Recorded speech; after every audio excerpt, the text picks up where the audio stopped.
And I'm laying there in the worst pain of my entire life. I'm shaking, I'm jacked up. And all I could think about was, I can't believe what I just done. You gotta get in the hospital now. And I just said, just shut up and let me enjoy this pain. I don't want anything to numb it. I don't want anything right now. Because what I had done was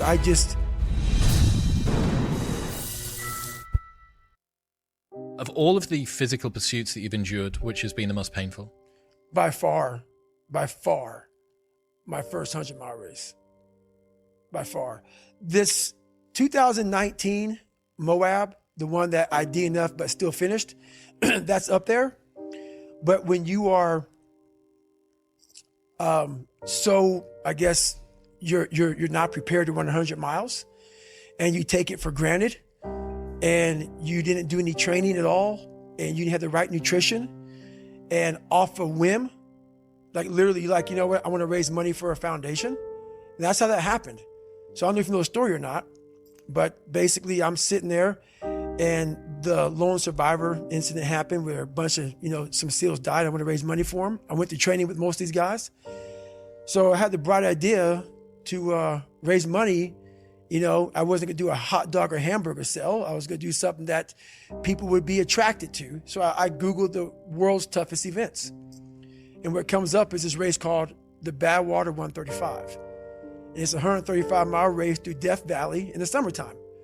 Now, I had no idea about ultra running. I didn't know what ultra running was.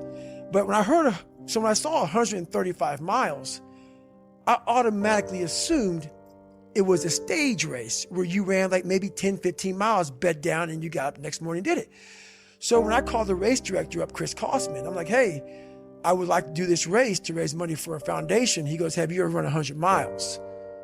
And I was like in a week, or like what are you talking about? He goes, no, like in 24 hours, because that's what you got to do to qualify. And I was like, is that even possible? Like, I didn't know. So anyway, he goes, no, you can't get in my race unless you qualify. And I call him up on a Wednesday, and that Saturday, and I was a bodybuilder at the time. I did cardio 20 minutes a week on the elliptical trainer every Sunday. He goes, yeah, Saturday, you're in San Diego, Saturday is a 24-hour race where you run around a 1-mile track for 24 hours. And if you can get 100 miles, I'll consider you in my race. So I'll go sign up for this race. And the first 70 miles, I'm doing pretty good. And then I hadn't sat down. I hadn't gone to the bathroom. I was drinking Mileplex and Ritz crackers. I was, eating Ritz crackers. So, elite nutrition. Yeah, elite, high quality nutrition. So what happens when you're that ignorant and you go out to do this race and you sit down in the chair, your body's done. So I'm sitting there, and when you sit down for the first time in over 12 hours, your body's now going through some metamorphosis. Like, go home, go to a doctor, get some help. But I'm sitting there and I have this urge to go to the bathroom. And there's a porta potty for me that wall, but I can't get up because my blood pressure's all messed up from my great nutrition that I was on. And so I can't stand up. So I look at my ex-wife and I literally say, I'm going to shit on myself right now. So I sit there and I'm up my back and I'm peeing blood down my leg. And I have 30 miles to go.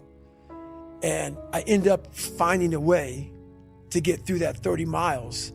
And when I got done with that race, it's the worst pain I can't even describe the pain of that last 30 miles to anybody. No one, it's very hard. Whole body? Whole body.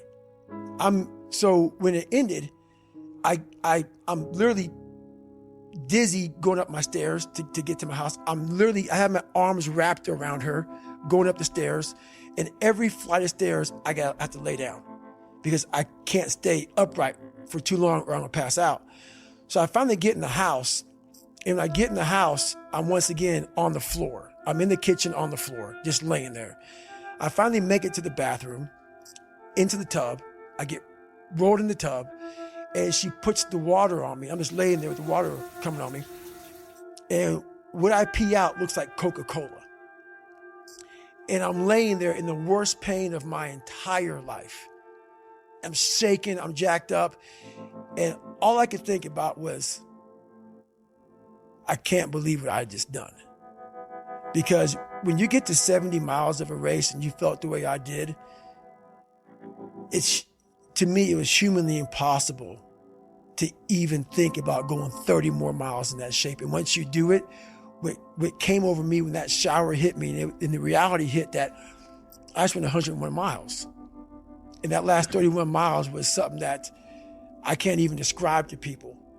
And she's like, we gotta get you to the hospital. So at the time, my mom was seeing this doctor, and he was like, so she's describing to my mom what I'm going through. He's like, you gotta get in the hospital now. And I just said, just shut up and let me enjoy this pain. I don't want anything to numb it. I don't want anything right now. Because what I had done was in my mind, and people will take this wrong and take it as wrong as you want to, I don't really care. I had just climbed a mental wall that was amazing. And I didn't want anybody to take that pain away from me at that point, because that was all confirmation. It seems like, I've heard you tell that story a number of times. Mm-hmm. It's amazing. Did that set the tone or the rhythm for what you wanted to try and achieve and feel again? Each time you're pushing further, there's more difficulty. I never wanted to feel it again. But what it did was it showed me what is possible. And that's what set the new stage for me. That's when I realized, oh man, I've really been underachieving my entire life. I'm not saying that you have to go to that place, because that place is a dangerous, dangerous place that... Borderline rhabdo, heart arrhythmia. Oh, it wasn't borderline rhabdo. It was all that. Yeah. But you don't want to go there. But it taught me what is possible. So from that 19-hour lesson, one of the biggest lessons I had in my life, it taught me like, okay, I got it, check.